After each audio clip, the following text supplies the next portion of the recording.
In the summer of 2018, three close friends, Jason, Leo, and Matt, planned a weekend escape from the stress of college life. They were all outdoor lovers, hikers, and occasional campers. Jason had found a spot online, Pine Creek Wilderness, a dense, overgrown patch of forest land in Northern California, right at the base of the Shasta Trinity Range. The place wasn't a national park.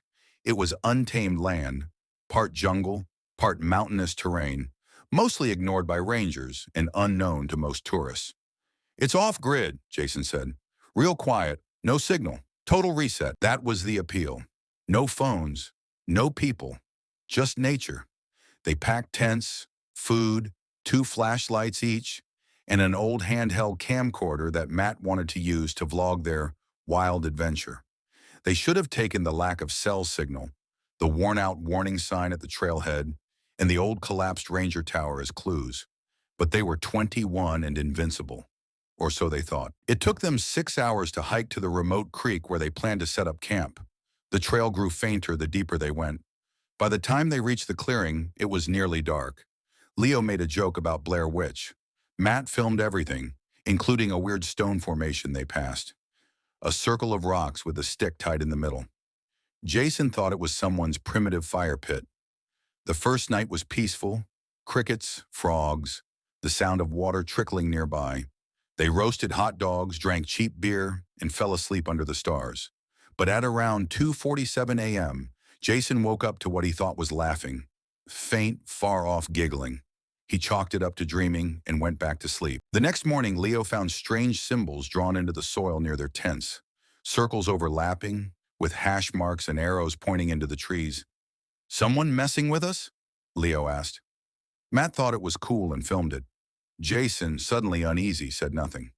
They shrugged it off and hiked out to see if they could reach a small waterfall Jason had marked on his GPS before signal died. They found no waterfall, only a ridge that looked recently eroded, as if something massive had crashed through it. They returned to camp just before dark, and the stone circle from the trail, it was now outside their tents, perfectly recreated. The second night, a sudden rainstorm swept in. Thunder cracked. The fire died fast. They huddled in their tents, soaked, miserable, until Jason again heard laughter. Only this time it was closer, more distinct.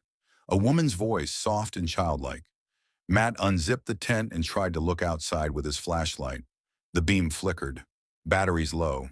Typical. Leo whispered, "Do you hear that?" Footsteps. Wet, slapping sounds like bare feet running across mud. They all froze. Matt aimed the camcorder toward the sound and hit record. Nothing showed in the beam, but they all heard the breathing, right behind the tent wall. None of them slept that night. At dawn, Matt played back the footage. For a second, just a second, a figure could be seen standing near the trees. Pale skin, long dark hair, no clothes, no face. Almost like a smear in the camera lens.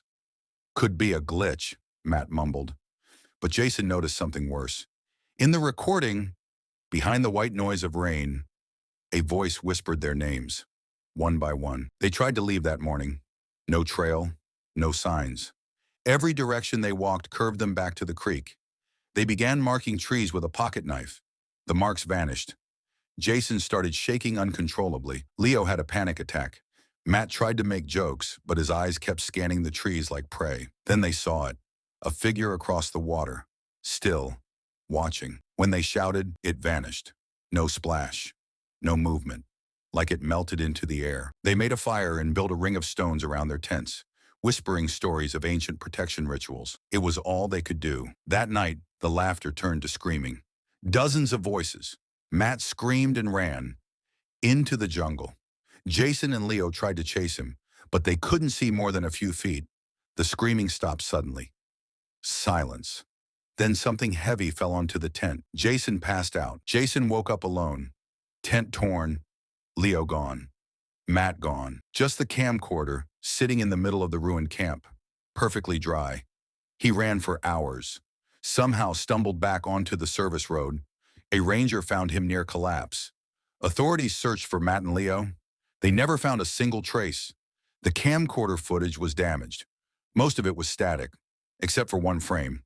A figure standing behind Matt, barefoot, smiling, and Jason swears the last sound on the tape was Leo's voice whispering, "She's in the rain." In June 2017, three experienced hikers, Eli Parker, Luis Moreno, and Carla Banks, embarked on a remote camping trip deep in the Ouachita Mountains, along the Arkansas-Oklahoma border. This region is known for its thick pine forests, swamps, and stretches of wilderness where even search and rescue teams rarely tread. Eli, the narrator, had organized the trip to photograph nocturnal wildlife. Carla was a wilderness first responder. Luis brought the gear and the humor. The plan was 4 nights off-grid. They didn't make it past night 3. They parked near a forgotten fire road and hiked 7 miles in, eventually finding a raised clearing near a dried creek bed. Perfect for camping. As they unpacked, Carla found a bundle of feathers and bones tied with twine hanging from a branch. "Probably local trapping markers," Luis said. "Old stuff." Eli wasn't so sure. That night, as they sat around the fire, they heard a sharp whistle from deep in the woods. Not an owl, not human either. Luis whistled back, joking. Something whistled the exact same pattern in return. The second night, just after 1 a.m., Carla woke Eli. Something was moving around their tents. Slow, deliberate steps circling them. Then a tapping sound on the top of Eli's tent. He unzipped it and scanned with his flashlight. Nothing. But in the dirt, bare footprints. Deep, large, not animal. No shoes. Luis said maybe it was a local playing a prank. But they were 10 miles from any town, and their vehicles were locked. No one could have followed them. The group decided to move camp further south into thicker growth. That only made it worse. That night, the forest went silent. No frogs, no insects, just oppressive quiet. Luis started hearing a child laughing. He swore it came from just past the tree line. Carla heard her name whispered. Twice. Eli didn't hear anything. But on reviewing his photos, one frame showed a tall, blurred figure between the trees. Pale skin, elongated arms, no face, just shadow. They packed by moonlight and prepared to hike back to the car at dawn. They never got the chance.